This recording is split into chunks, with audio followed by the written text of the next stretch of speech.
To be a man is not only to have the image inside, but to now learn of him through practical discipleship. And it is those who are now growing, who are now learning to become Christ, are growing. Those are the ones that are actually qualified to get married.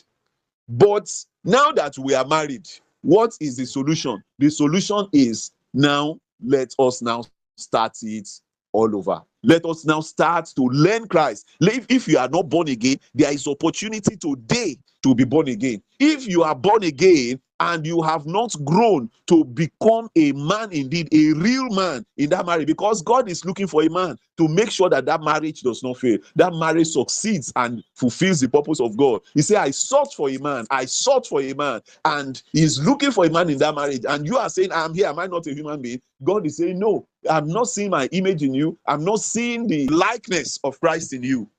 So the natural man is an animal man. The Spirit of Christ, the breath of God, the life that shines as light that lives in man and differentiates a man from higher animals is not in him. He therefore live, love, and acts like any kind of animal, not like Christ. All animals act based on instinct, based on what's best for them and not what pleases God. The only thing Christ lives for was to please God. The only thing Christ loves and died for is the will of God, to please God. Whether it makes sense or not, whether it pays him or not, whether it is reasonable or not, all he lived for, all he died for, all he loved for was to please God. It was not that Christ loved the cross. That is why he went to the cross.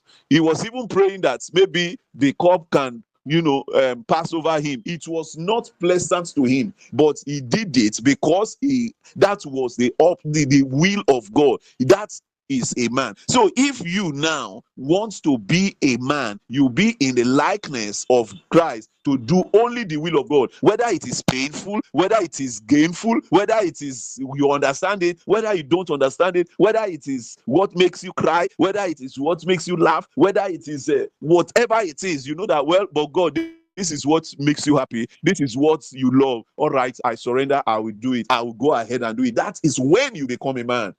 Are you a man in your marriage or a beast? A real man, a real male man, seeks only the will of God in his marriage. Even if he would be called a fool for it, he will love the way Christ loves the church and gave himself for the church. Not as if he gave himself to the church. He gave himself for the church, his bride. When your wife is wrong and deserves punishment, can you take the blows for her? Even when you have been warning her, every time for years, and yet she's still doing the same thing, and now she has found herself in trouble. Can you go and take the blows for her and say, people, please, I'm sorry for what we have done. I'm sorry, please forgive us for this thing that we have done? Or you say, I've been telling her now, thank God, well, God catch you today. Somebody that does not hear word inside, it is from outside that they will teach her. Have I not been telling you about this thing? Have I not been telling you? Now you have found yourself in trouble. When you finish with them, meet me at home. Then we will settle. You have me to contend with again. That is a beast. That is not a man. The man that God is looking for is a man that is like Jesus Christ, who, even though we were sinners, he still died for us. The Bible says God commended his love towards us in that while we were sinners, Christ died for us while we were still his enemies, doing what he hates, what he doesn't like, what he has told us he does not like several times, sent prophets, sent people, pastors to us. Yet we continued in our own way. Even as you are now, there are things that God is still asking you to do that you have not been able to do. And yet God is merciful, is forgiving you, is relating with you. If you are a real man, you have the image of God in you, then you be like Jesus, that is loving, that is forgiving, and that is showing great love. Do you know that such a love will compel submission?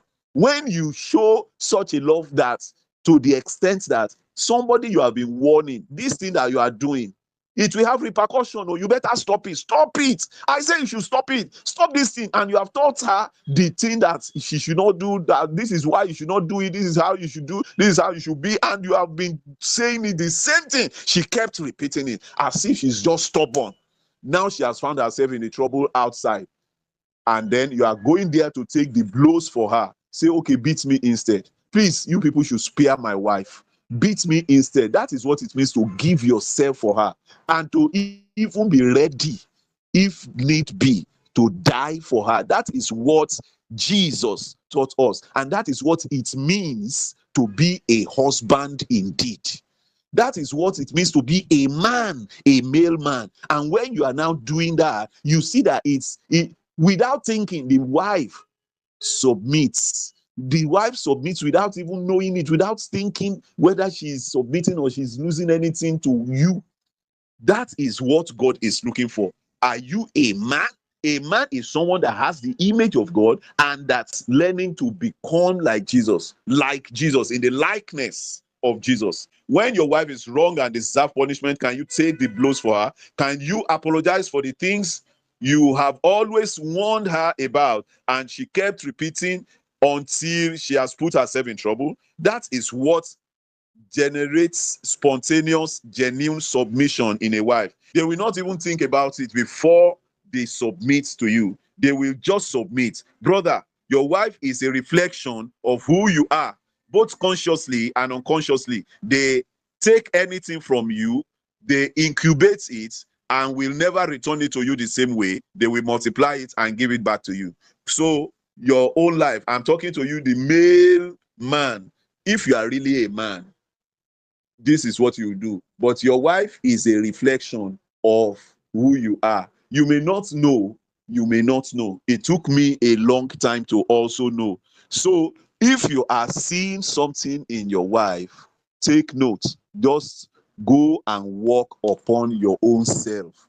Go and pray. Go and ask God, God, what is wrong with me that my wife is like this? There is something that is wrong, which if you correct, it will automatically change in your wife.